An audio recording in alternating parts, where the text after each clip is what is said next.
Welcome to the City Current Show. I'm your host, Andrew Bartolotta. We're always honored to bring you inspiring stories of individuals and organizations making an impact, empowering the good in our community and around the globe. And today we're discussing how to use tech to create economic opportunity, empowerment, and prosperity in communities of color with award-winning diversity and inclusion innovator, engineering trailblazer, and philanthropist, William A. Adams. William, thank you so much for joining us today. Thank you for having me. And as you were laying it out there, it's like, yeah, that's exactly what I do. So before we talk about your philanthropic work and coined phrase Tequity, give listeners an idea for your trailblazing career in the tech space, which includes being one of the first Black entrepreneurs in Silicon Valley, and your work with Microsoft, Steve Jobs, the CIA, and the U.S. Virgin Islands. That's okay. So first of all, you realize that spans like 45 years of my history in tech. And give it to us in a minute soundbite. So I started in tech when I was a little kid, 12 years old, at the birth of personal computers. And I've been in it ever since. And yeah, I did everything from I was self-taught on how to become a programmer. I did go to UC Berkeley, but really, I'm all self-taught for the most part. But I saw the birth of tech through Silicon Valley. My brother and I had a business. We were on this thing called Next Computers for a while, which was where Steve Jobs was before he went back to Apple, and just on and on. And we tried to make a business in Silicon Valley in the 90s, which was way back in the day. And then in 98, I went to Microsoft and stayed there for 24 years and just did all sorts of stuff. And I would say in the latter years, I was really keyed in on the making sure that women and minorities got a share of that tech equity, that technological equity. That's the sum of my career. Lots of stuff in 45 years. The Computer History Museum in Silicon Valley wrote a story about me and my brother. So I'm a museum piece, and on and on. That's really cool. It's rare that you get to talk to someone that's in a museum. So I think that's really cool. I got to dust myself off. Well, let's dive deeper into diversity, equity, inclusion, and your phrase that you use, Tequity. Explain what that is. Dive into the work that you're doing as the co-founder of the LEAP apprenticeship program. Yeah, so I came to this phrase over the last couple of years because I was just kind of chewing on, okay, I've had a long career and I want to do something rather than just sit on the beach and, watch the sunsets. What is it? And I was thinking, well, technology, obviously, that's the wealth generator of the world right now. That's the wave, right? That's the wave that all the billionaires are riding is technology. But you only get to ride that wave if you have an equity share in technology. And the distinction is we all have cell phones. We're all consumers of technology. But that doesn't mean we're all getting rich off technology. You only get rich off technology if you own stock in a tech company, or your company that you've created is driven by technology, or you work for a company that is driven by technology and you own stock in that company or whatever. So the equity part of it is you own a piece of technology, not just you're a consumer of technology. So technology, equity, tequity. So I'm trying to convince people you need tequity. Right. And that's where the word came from. It's like, just how do I, in a soundbite, explain to people what they need to do, right? You need to gain an equity share of technology.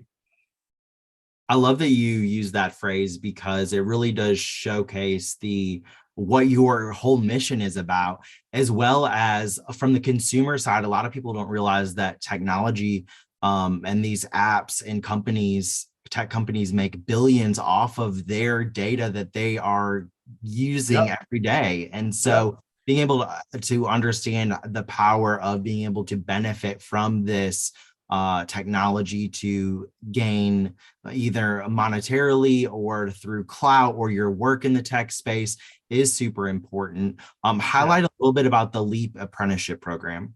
Yeah, so back in 2015, there was just this question I asked of one of our execs at Microsoft, it's like, what's a big business challenge right now? And it was just kind of an offhanded, well, there's this whole diversity thing. And go fix that. So, having been in the company for quite a few years up until that point already, I was like, yeah, I still don't see very many Black folks around here. Why is that? And so I just kind of dug into it, and I ran around the company saying, what are we doing? What are we doing? What does recruiting look like? What programs are we into? And it turned out we were spending a lot of money on various programs. None of them were actually hiring anyone. So I just created this program, and I said, well, why is that? And the classic things people say is, oh, the pipeline. It's a pipeline problem. There's not enough people. It's like, is that true? Or are we don't know how to look at people differently to allow them to come in the door, right? Exactly. And I assumed it was the latter.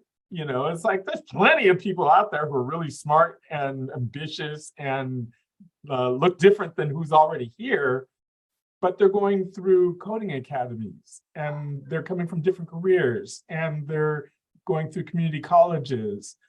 They didn't go to MIT and get a master's degree in computer science.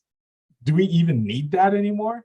So LEAP was essentially a chance to say, let's create an adult apprenticeship program for those people who we didn't scoop up through college, but they're clearly on the ball and would be an asset to the company. So that was the birth of LEAP. So we created a 16-week program that was essentially a 16-week long interview, if you want to say it that way. So we apprentice them in, we teach them some stuff, we put them into a product team, and they work like an intern would, essentially. And then at the end of it, they get a hire or no hire decision, right?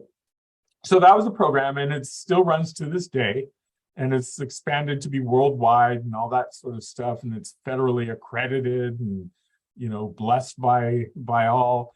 And now the industry is now doing stuff like that, right?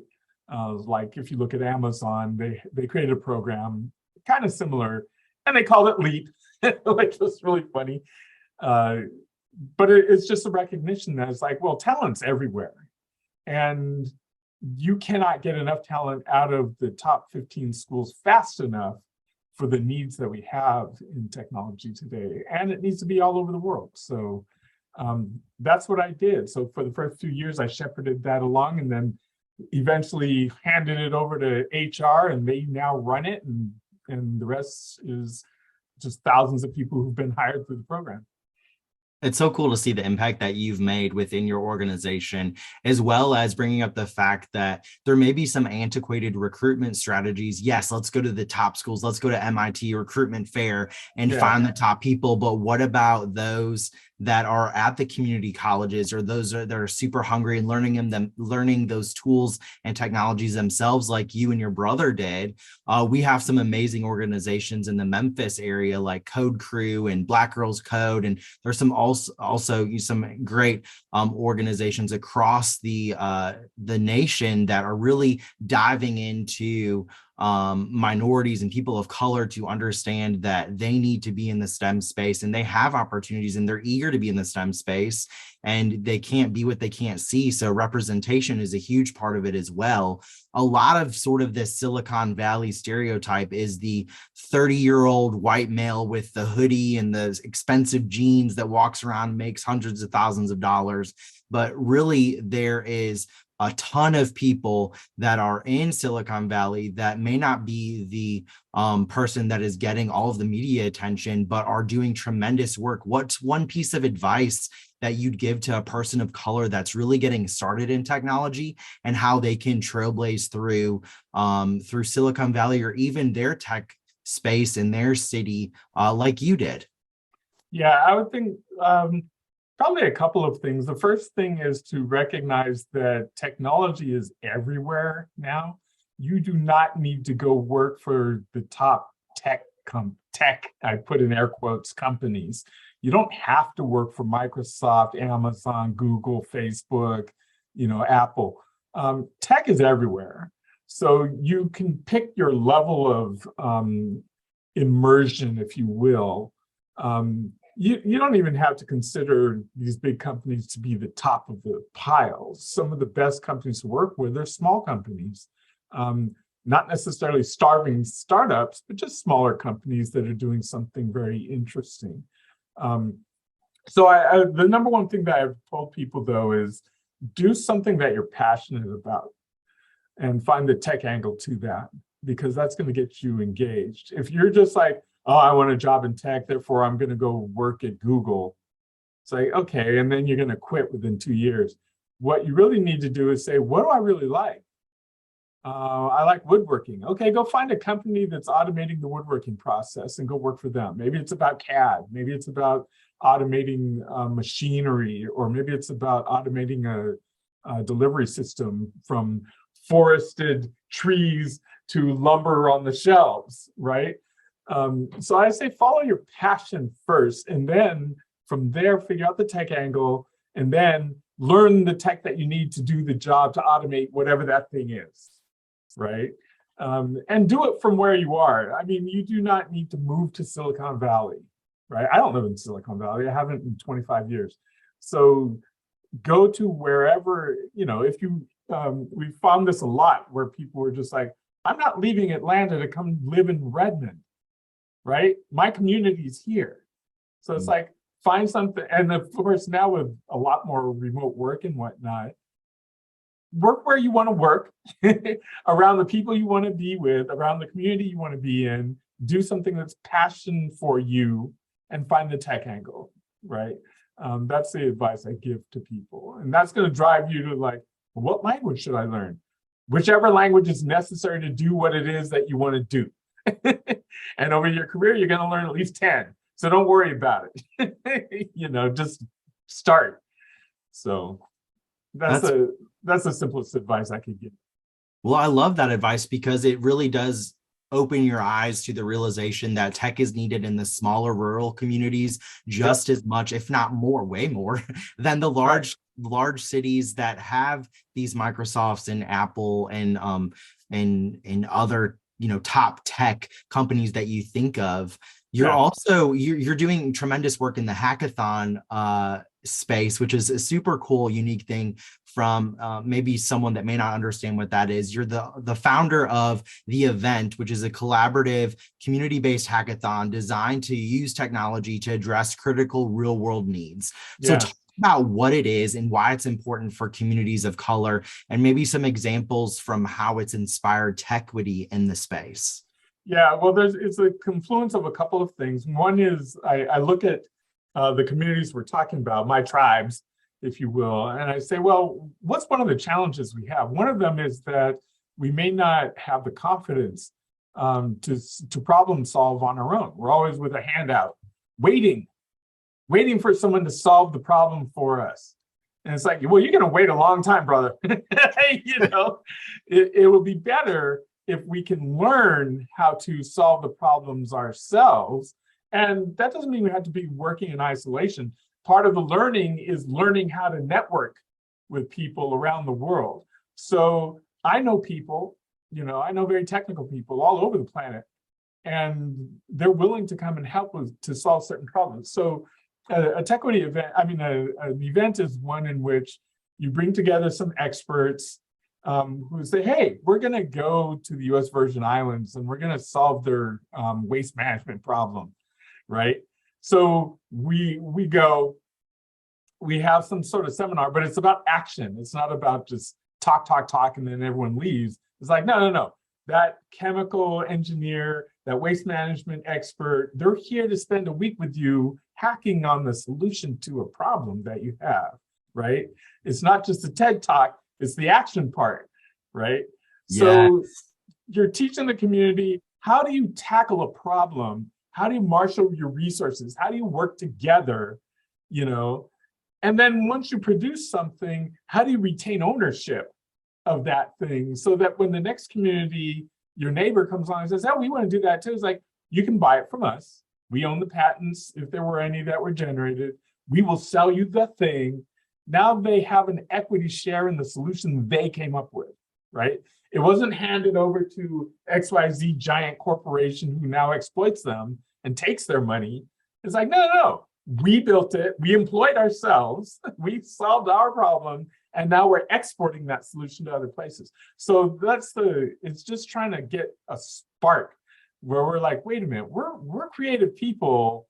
So why don't we benefit from our own creativity, right?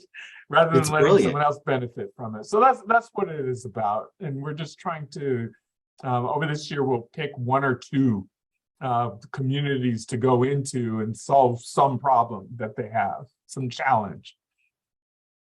I love that it's an extensive breadth of challenges that can be solved utilizing technology and underrepresented individuals that are passionate about STEM and the tech fields to be able to come in and say, here's how we can utilize our interests and our expertise to solve these problems that may be something like you said, waste management or a ticketing system for potholes or all these like things that would take years and years to develop in government or larger corporations. And you have these hackathons that say, you know what, let's tackle this in a week. Let's tackle this over a period of time and come together and then be able to sell these to other municipalities or organizations to then benefit from that.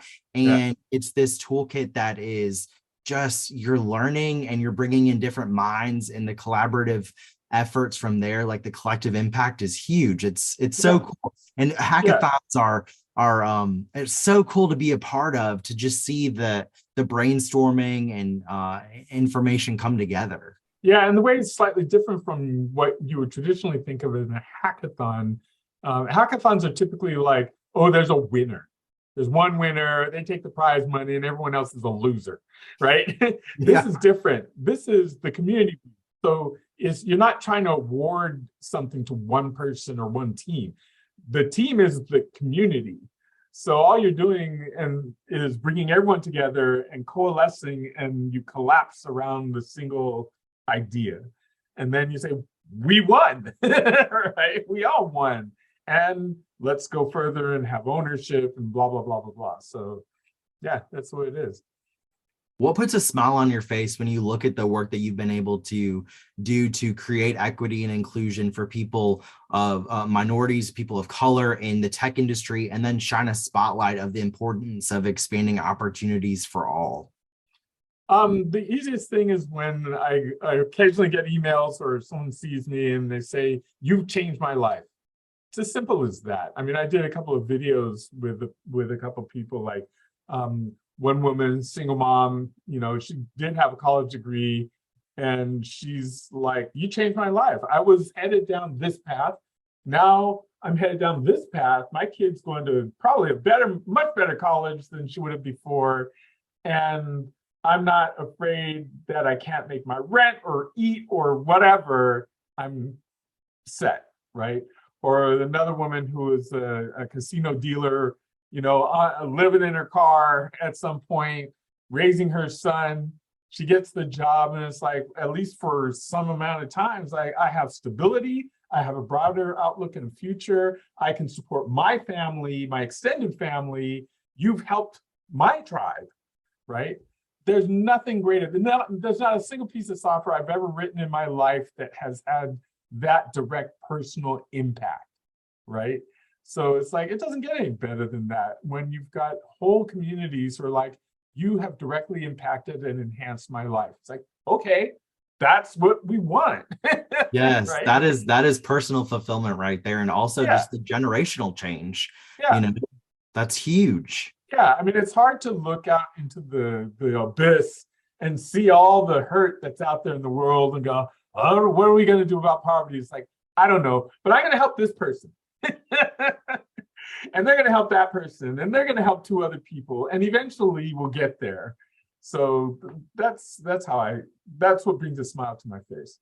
Yes, that ripple effect is huge. Where can people go to learn more about you, your philanthropic ventures, and support your efforts? I have a website, william-a-adams.com.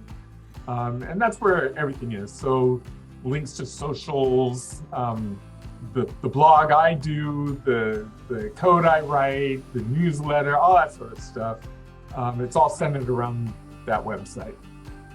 Well, William, thank you so much for coming on the show. Thank you for all you're doing to provide access and equity for people of color, minorities, and all in the tech space. And talking about that Tequity phrase and really expanding your efforts to power the good. We appreciate everything that you're doing. Thank you for having me on.